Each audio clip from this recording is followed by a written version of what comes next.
Hello, and welcome to the May edition of Florida by the Numbers. I'm Sheridan Morby, Senior Research Economist for the Florida Chamber Foundation.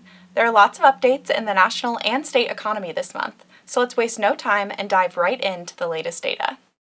The FloridaScorecard.org reflects all of the state-level metrics I discussed today, as well as hundreds of data points for each of Florida's 67 counties. Be sure to check the scorecard regularly in between each month's By the Numbers video to stay up to date on the metrics impacting Florida's future. Before diving into the latest on Florida's economy, I'd like to start with some insights at the national level and what we think that could mean for Florida.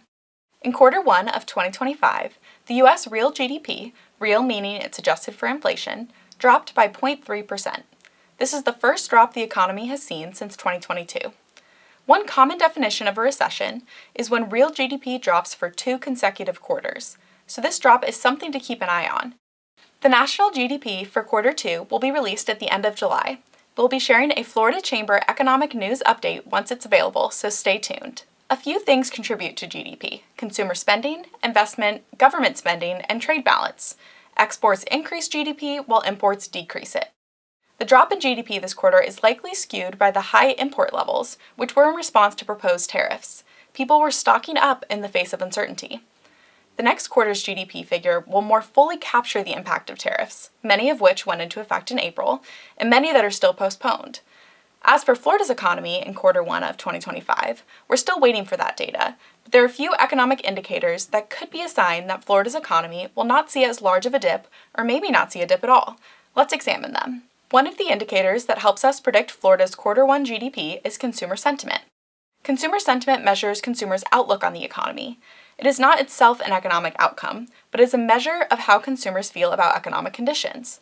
This is a strong predictor, as how people feel about the economy greatly impacts their spending and saving patterns. Both nationally and in Florida, consumer sentiment has been declining in the past few months. While both outlooks have been declining, the national consumer sentiment is dropping at a much more rapid pace.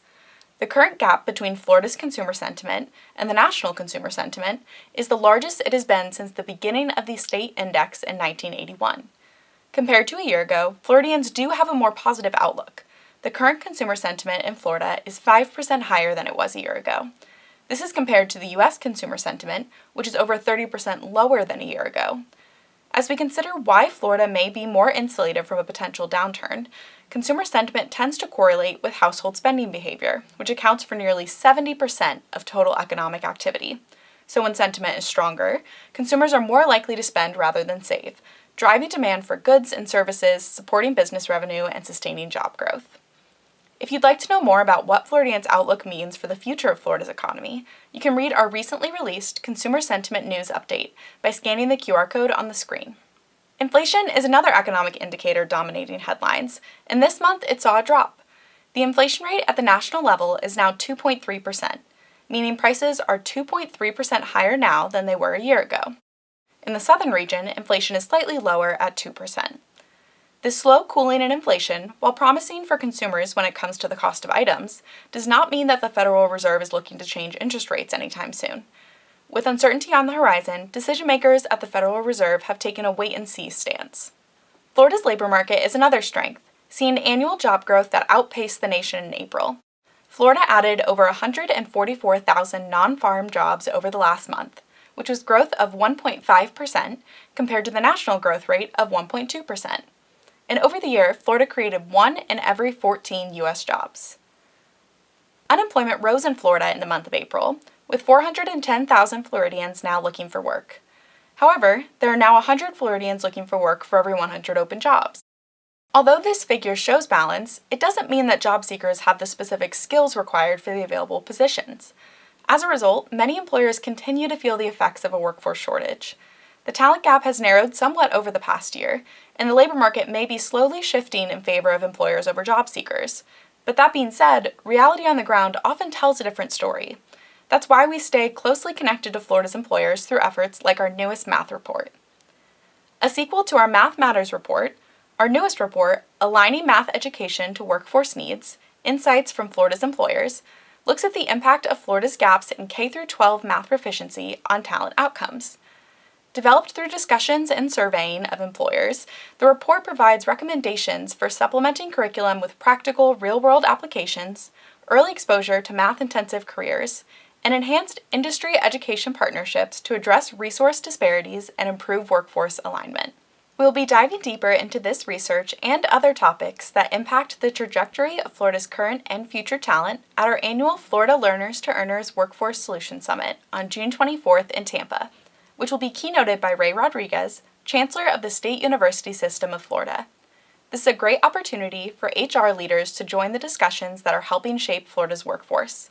You can register today by scanning the QR code on the screen and contact our Vice President of Talent Development for the Future of Work, Rachel Ludwig, to get involved in our ongoing efforts. Speaking of education, May is graduation month for many of Florida's learners from kindergarten to college. Every year, over 180,000 students in Florida graduate from high school or earn their GED and are eligible to pursue higher education. One of our Florida Chamber Foundation's community development partners, Helios Education Foundation, is a champion for these future college graduates, existing to support post-secondary attainment for all students, with an emphasis on low-income and historically underrepresented communities in Florida. For over 20 years, Helios has invested more than $350 million in partnerships and initiatives focused on improving education outcomes. Most recently, they released a report that shows billions in economic gains for Florida through increased post-secondary education. The report examines the potential economic impact of improved access and found that increasing the number of students who pursue post-secondary education by 10% could inject $8.38 billion into Florida's economy annually. Dr. Stacy Beyer, Senior Vice President of Florida Community Engagement, Operations, and Strategic Partnerships at Helios, told us why post-secondary education means so much to Helios and to the future of Florida's economy. The case is pretty simple. The more Floridians go to college, the more our communities will thrive. Post-secondary education changes individual lives, and it also strengthens our economy and positions Florida for long-term prosperity. At Helios, we believe education beyond high school is an investment and not an expense. But even more, it's a public good with billions in economic returns for our state. To learn more about Helios' efforts to secure our talent pipeline, scan the QR code on the screen. The Florida Scorecard and our team's accompanying research and analyses on these metrics are made possible by the Florida Chamber Foundation's community development partners, like Helios, who have a statewide footprint committed to fueling the research and solutions for Florida's long-term economic success. If you have an interest in joining these companies, you can contact Dr. Keith Richard through the information on the screen. To stay up to date as soon as Florida's latest metrics are released, we have a couple of resources to keep you in the know until the next Florida by the Numbers video update. Follow @FloridaBTN, which stands for By the Numbers, on X, where these and other updated figures are posted regularly. Also, be sure to check the floridascorecard.org on a regular basis. These metrics will be added as soon as they become available at both the state and county levels to help Florida's leaders lead with data-driven insights. If you have any questions regarding the topics covered today, or if you would like to get involved in the Florida Chamber Foundation's work to secure Florida's future, please reach out to me through the information on the screen. Thank you for watching this month's Florida by the Numbers update. I look forward to bringing you more updates on Florida's economy in June.